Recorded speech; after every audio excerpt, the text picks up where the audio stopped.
Почитувани, денеска гостин во студиото на Македонската информативна агенција е председателот на Државната изборна комисија, господинот Александар Таштевски. На нешто повеќе од една недела сме до гласањето за двојните избори на 8 мај. Господине Таштевски, како се одвиваат подготовките за овие двојни избори? Првен, добар ден. Благодарам за поканата и поздрав до вашите гледачи и слушатели.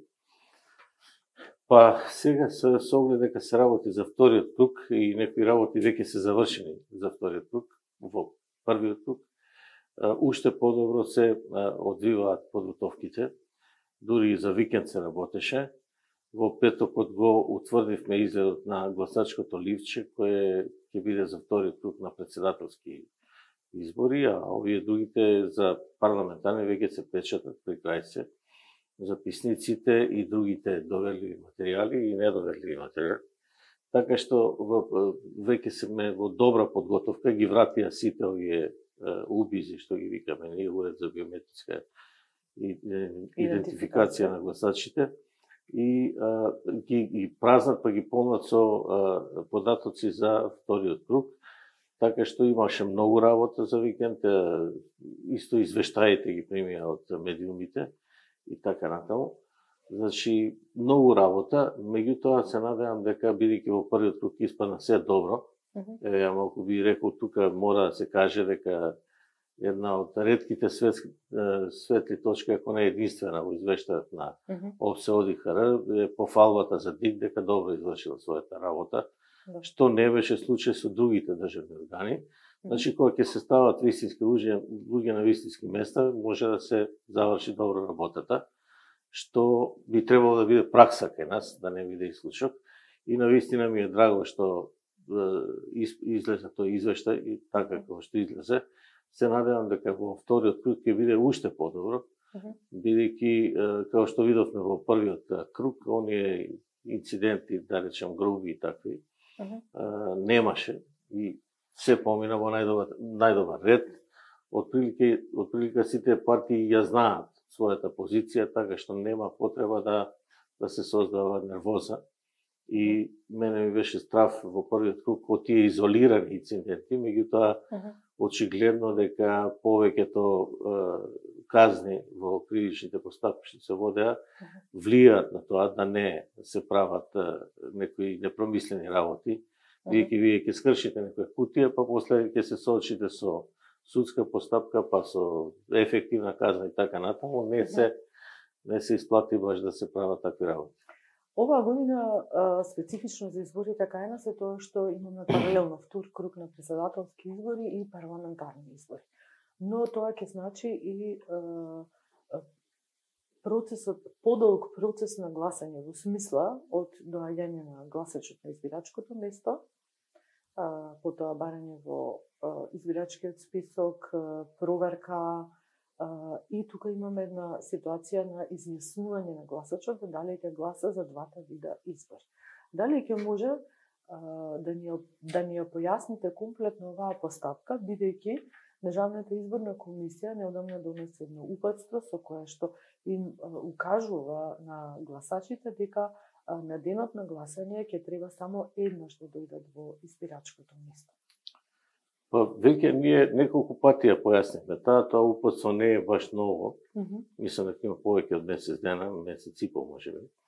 И тоа упатство е дека фактички гласавме тука и дека фактички граѓанинот ќе може да дојде само еднаш и да гласа и за двата избори, и кога ќе дојде нели она постапката, прво е дава личната карта да се види дека тој, потоа оди на биометриска идентификација, па после го барат во списокот да се го заокружат и да му дадат ливче. Тоа е нели, и после оди гласа, тоа е целата постапка. Сега кога ќе дојде и ќе го праша овој што е на убигот, на уредот, ќе го праша дали сакате да гласате за едни, односно за првите, за председателските избори, дали сакате да гласате за парламентарните, или сакате да гласате за двата, и за председателските и за парламентарните. бидејќи тоа после нема да можете да го направите и предпоставувам дека најмногу ќе гласаат за двата, најмногу, а може да се случи и само за парламентарните, бидејќи знаеме дека излезноста и интересот таму е многу поголем, но не смее да се, мене ме прашуваат луѓе, да се доведе човекот во заблуда, бидејќи, нели, ако ме прашаат прво дали сте за едните или за другите, вие може да кажете, јас сум за парламентарни. Значи, треба добро да се објасни, за да има цензус, не? Да. Добро да се објасни дали сте за едните, односно председателските, дали сте за парламентарните и дали сте за двата, за да човекот не помисли дека поважни му се едните од другите, туку да знае дека има право да гласа и за двата избори и така да направиме, нели, цензус, бидејќи секогаш помалку излекуваат на председателските, иако овој пат беше солидно, отколку на парламентарните. Така што сметам дека ќе биде тоа јасно за граѓаните, треба малку повеќе да се промовира, бидејќи ние го кажавме и на седница, за да не се бунат гласачите, да можат да го остварат своето право подеднакво. Да. Сега, овој процес, се тоа што го кажавте, подразбира и повеќе време на гласачкото место и повеќе време за администрацијата за спроведување на целата постапка за гласање. Во првиот изборен круг на председателските избори многу беше ефикасна Државната изборна комисија и морам да кажам и изборните органи. Тоа веќе споменавте и вие, беше пофалено во извештајот на ОПСЕ ОДИХР. Како Државната изборна комисија се подготвила, односно имате ли одреден план како тоа исто така ефективно и ефикасно да биде спроведено во вториот круг на председателските избори, на парламентарните, имајќи ги предвид сите овие околности? Па, според искуството од минатите избори, каде што и таму беше ефикасно, меѓутоа многу беа, како да кажам, масивни, многу независни кандидати, независни листи и многу партии и така натаму. Ние утре дента дори излеговме, што беше сватено дека може би малку доцсиме, макар што не доцневме, во рок бевме. Меѓутоа не бевме пред другите што објавуваат, пред невладините, пред партиите и така натаму, што се свати како негативно. Сега ние презедовме мерки на овие избори и тие мерки се состојат во заекнување на хардверот, за да може во исто време да прима повеќе информации, понатаму во обучување на повеќе луѓе на терен. Значи сега беа обучени некаде околу 1700 луѓе да внесуваат, а тоа е, нели, ако имаме... Да внесуваат податоци од резултатите, да излезноста.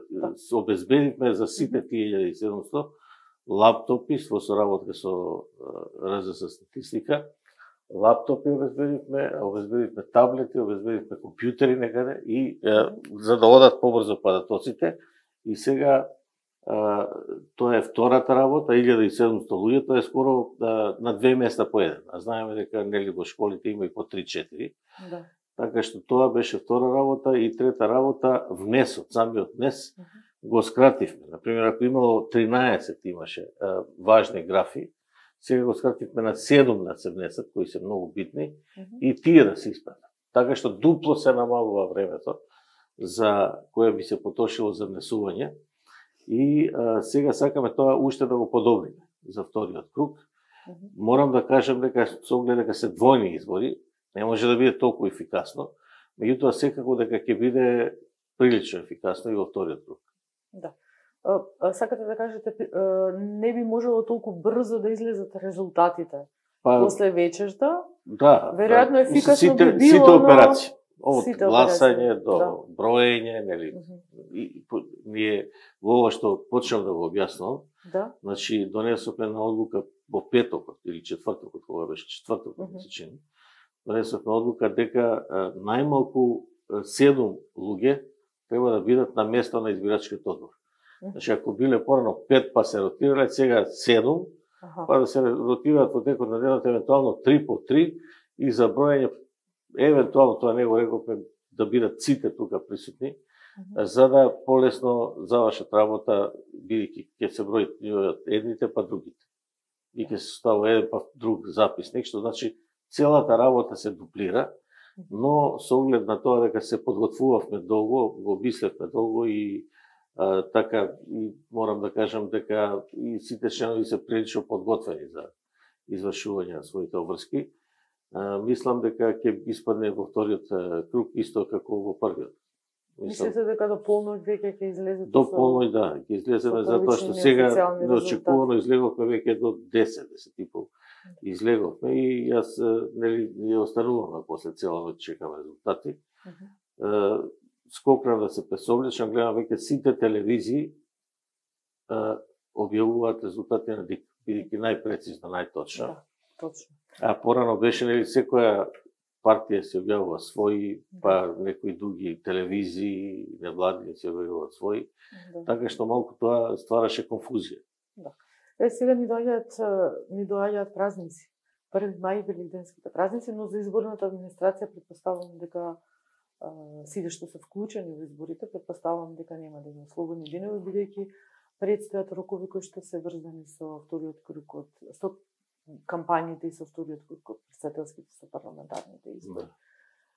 Што ни предстои? Сега на 30 завршува рокот за пријавување на болни и немотни, потоа имаме доставување на недоверлив материјал.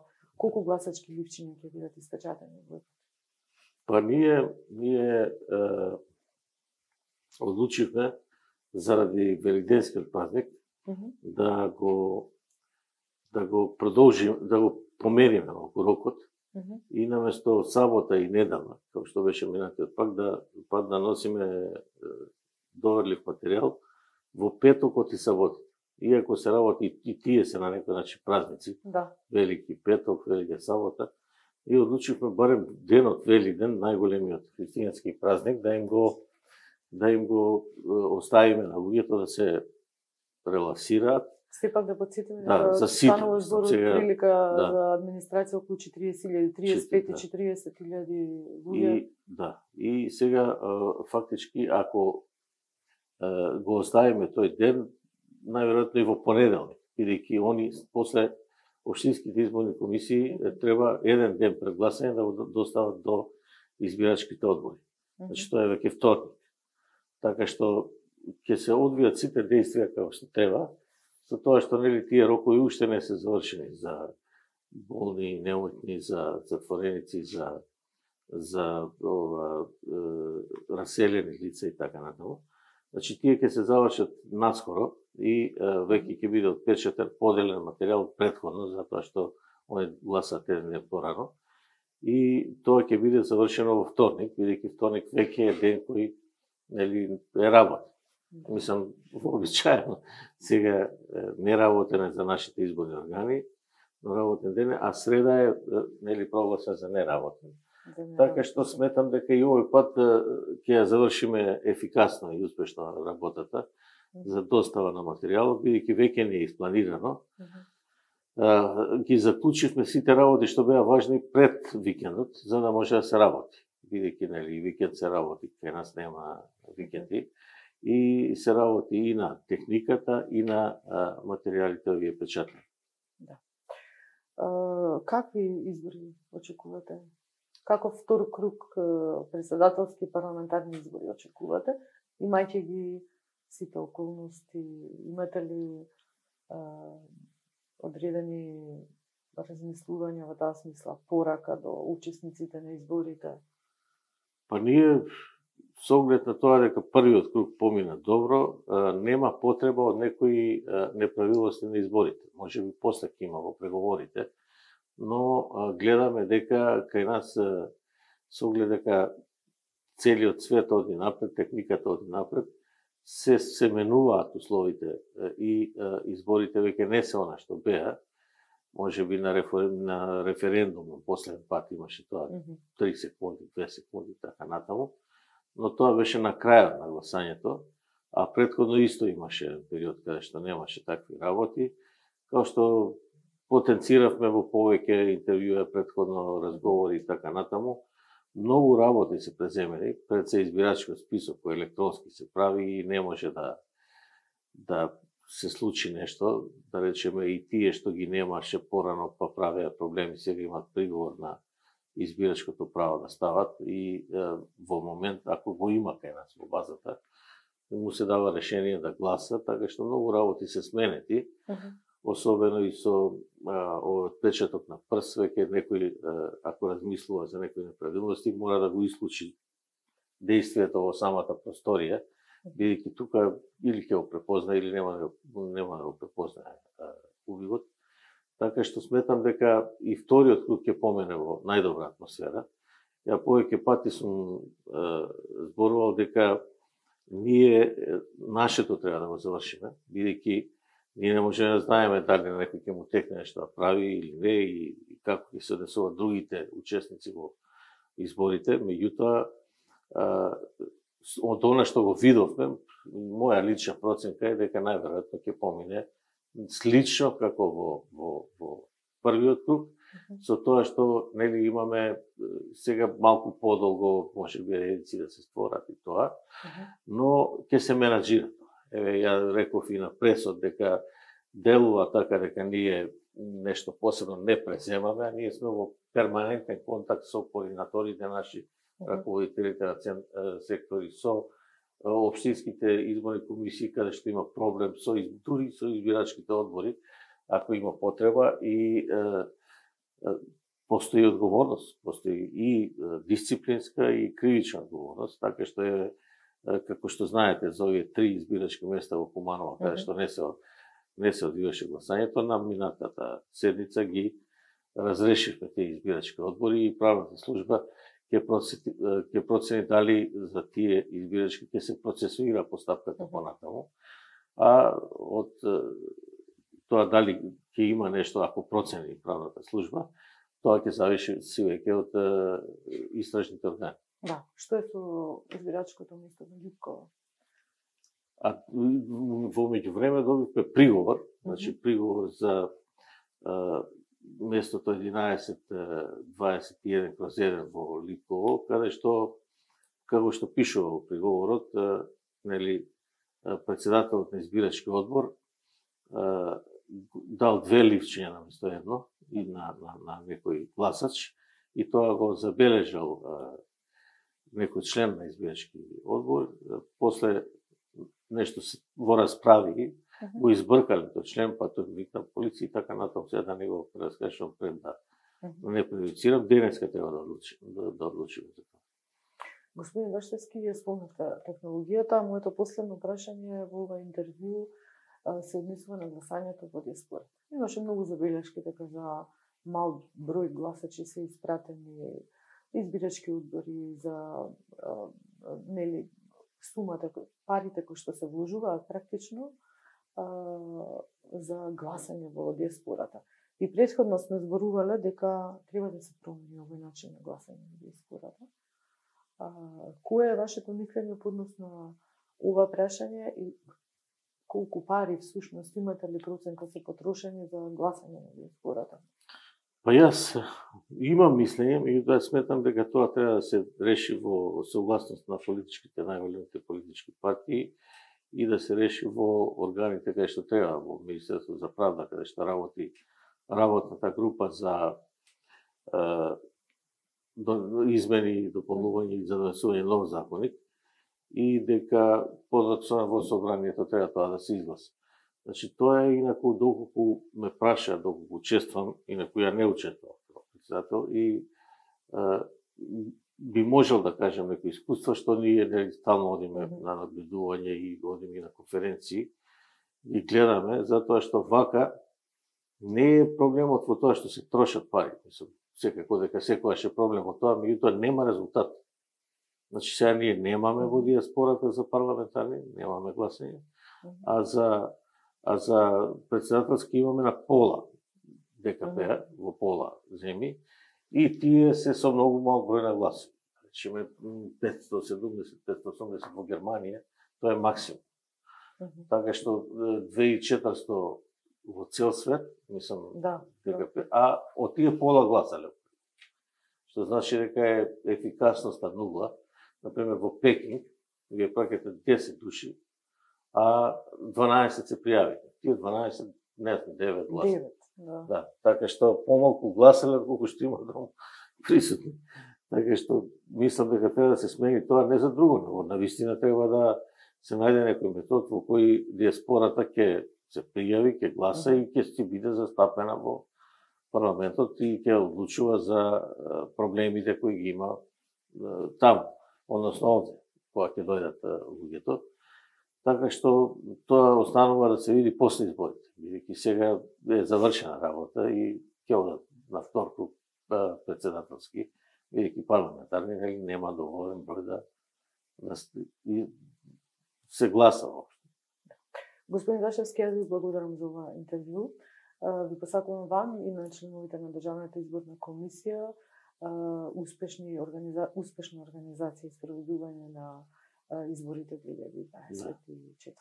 Јас уште еднаш ви благодарам на поканата и еве порака до гласачите да излезат повторно, мирно, достоинствено, да го дадат својот глас за она партија за која одлучиле тие, без притисоци, да не трпат, слободно да го дадат својот глас, или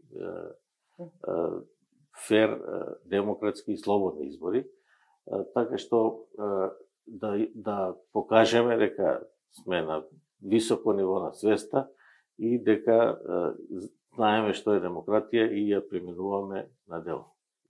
Благодарам. Почитувани, тоа беше интервјуто со председателот на Државната изборна комисија, господинот Александар Баштевски.